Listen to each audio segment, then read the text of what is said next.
నిన్న జరిగిన నామినేషన్స్ లో తనుజని నామినేట్ చేయాలని చెప్పి హౌస్ మేట్స్ చాలా మంది ట్రై చేసిరు. ఎంత ట్రై చేసిరంటే అది ట్రై వరకే ఆగిపోయింది.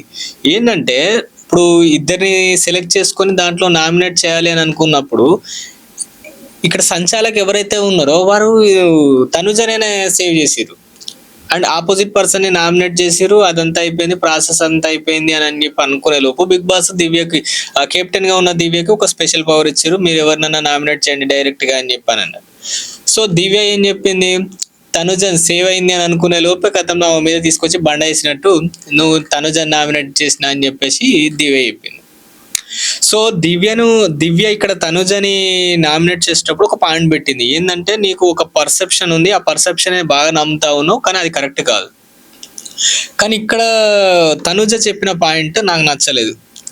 నాకే కాదు చాలా మందికి నచ్చకపోవచ్చు, కానీ తనుజను ఎవరైతే ఇష్టపడుతున్నారో వాళ్ళు తనుజ పాయింట్ మాత్రం కరెక్ట్ అని చెప్పని అనుకుంటున్నారు.